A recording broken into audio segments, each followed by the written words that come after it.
নমস্কার, আমি মৌসুমি রান্নাঘরে সবাইকে স্বাগত। আজকে আমি নিয়ে এসেছি চিকেন রেজালা। চিকেন রেজালা কেমন করে বানাতে হয় সেটা আমি এখানে বানিয়ে দেখাবো। প্রথমেই আমি কড়া বসিয়েছি। আমি এই রান্নাটা ঘি সাদা তেল দুটো মিশিয়ে করব।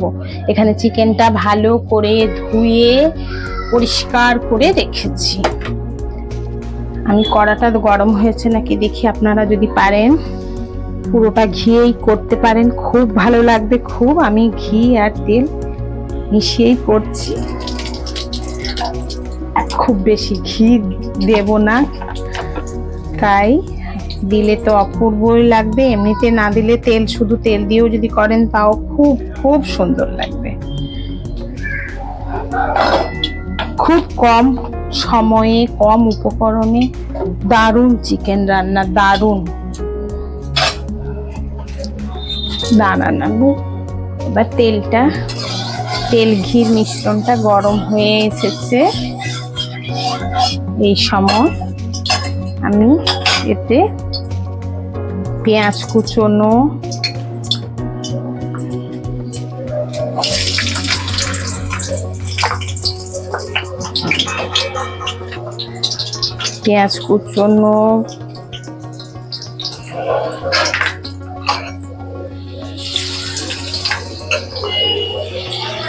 রসুন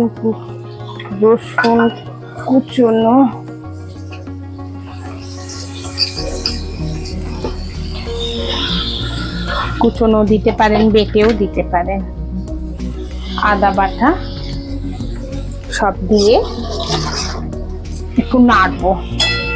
একটু গ্যাসটা বাড়িয়ে দেবেন, দিয়ে আমি নাড়বো, একটু ভাজা ভাজা করবো একটু।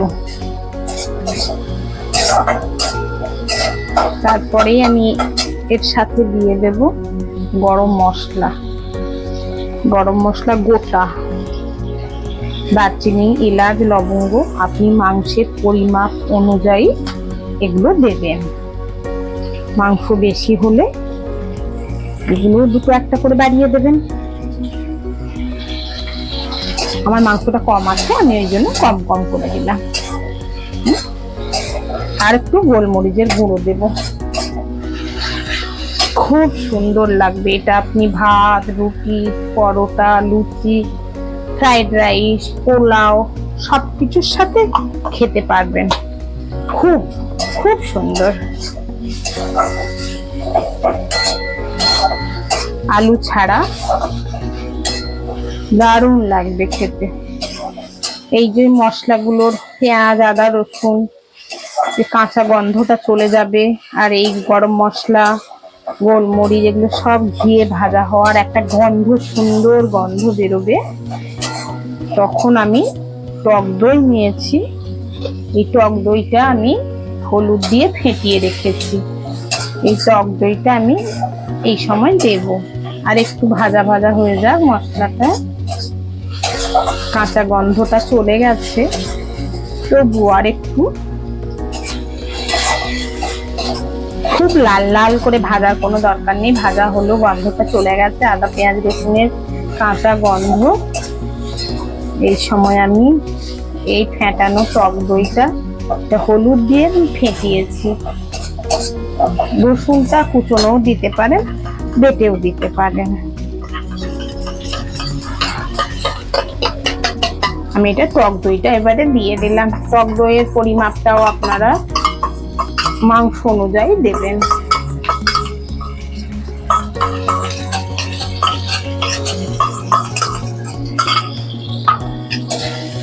দিয়ে এবার আমি একটু ভাজবো, মশলাটা কষে নেব। একটা সুন্দর গন্ধ বেরোবে যখন, তখন আমি চিকেনটা দেব। গ্যাসটা আমার একটু বাড়ানোই থাকবে।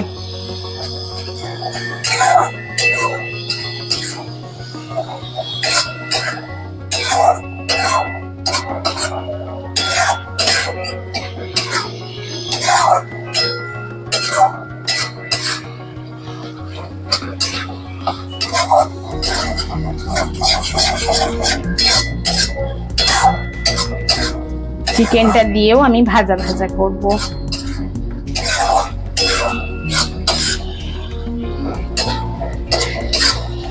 চিকেনটা আমি পরিষ্কার করে ধুয়ে পরিষ্কার করে রেখেছি।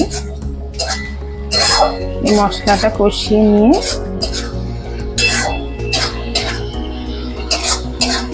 আমি এতে এবার চিকেনটা দিয়ে দেব।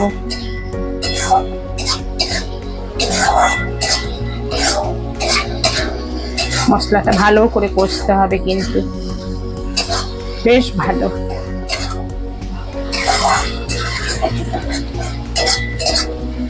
খুব সুন্দর লাগবে খেতে, খুব অপূর্ব লাগবে। দইয়েরও একটা গন্ধ থাকে তো।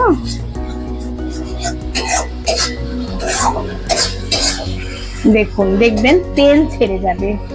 দেখুন, এই সময় আমি চিকেনটা দিয়ে দেব।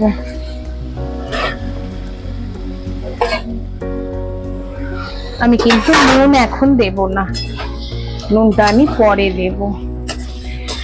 এখন আমি চিকেনটাকে মশলার সাথে মাখিয়ে আরো বেশ কিছুক্ষণ ঢাকা দিয়ে কষিয়ে নেব। মাংসের জল বেরোবে, ওই জল সেদ্ধ শুকনো হবে, তারপরে আমি জল দেব। এটা এখন আমি একটু গ্যাস কমিয়ে ঢাকা দিয়ে একটু রান্না করব।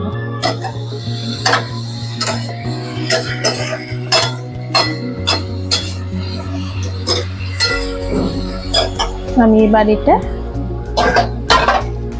ঢাকা দিয়ে গ্যাসটা কমিয়ে, মাঝে মধ্যে আপনি কিন্তু ঢাকনা খুলে নেড়ে নেবেন, দেখবেন জলটা কতটা আছে, কতটা শুকনো হয়ে গেল, না হলে তলা ধরে যাবে না। তার এইরকম রান্না করি কিছুক্ষণ, তারপরে আবার জল শুকনো হয়ে গেলে আমি জল দেব। খুন্তি দাও, দেখি এবারে জল কতটা আছে।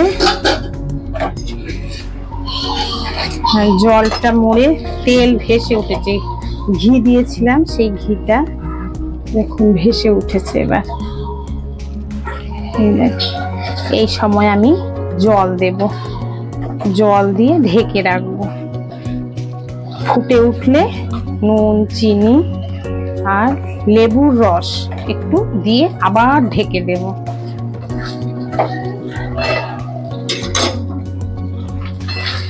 আমি এবার একটু জল দিয়ে ঢেকে দিই।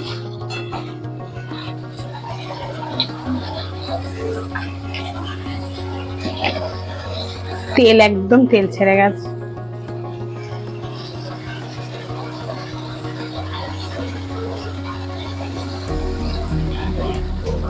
বেশি জল দেব না, অল্পই জল দেব, চিকেন তো সেদ্ধ হয়ে যাবে। দেখি,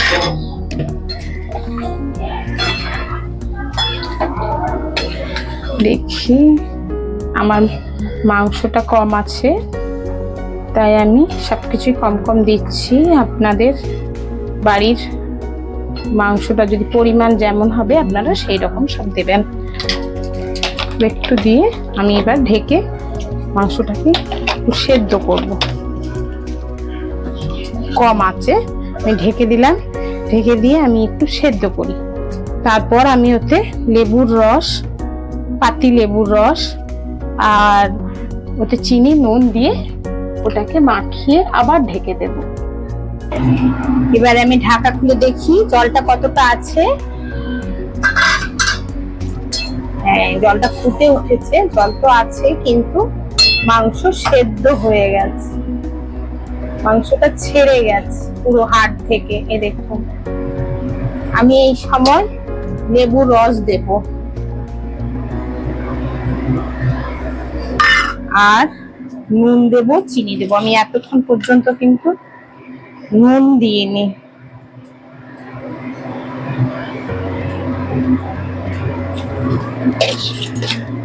নুন আর চিনি, দই দেয়া হয়েছে, লেবুর রস দেয়া হয়েছে, সেই মতো ব্যালেন্স করে চিনিটা দেবেন।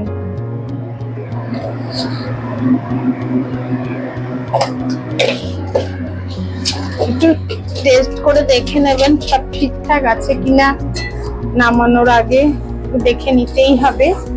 আবার আমি ঢেকে দেব।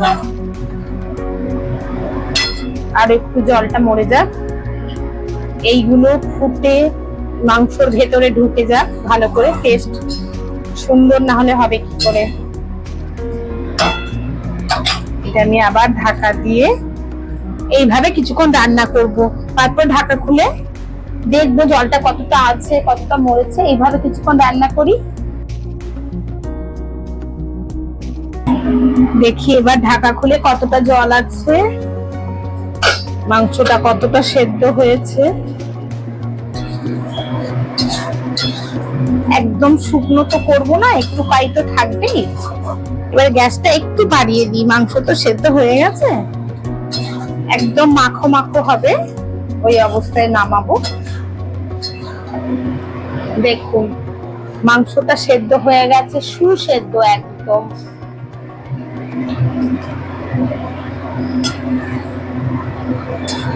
পুরো মাংসটা ছেড়ে গেছে।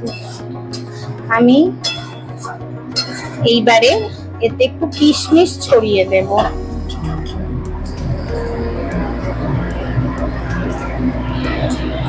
কিশমিশ ছড়িয়ে দেব আর একটু কেওড়া জল দিয়ে ঢেকে রেখে দেব।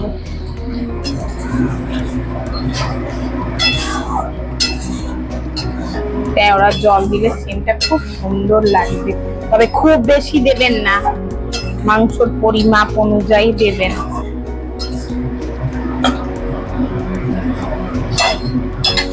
অবশ্যই অবশ্যই বানাবেন বাড়িতে, দিয়ে খুব সুন্দর সেন্ট হবে এই কেওড়া জল দিলে।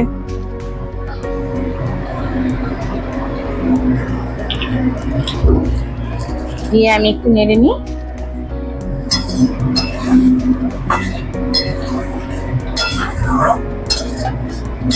দিয়ে আমি ঢেকে দিলাম।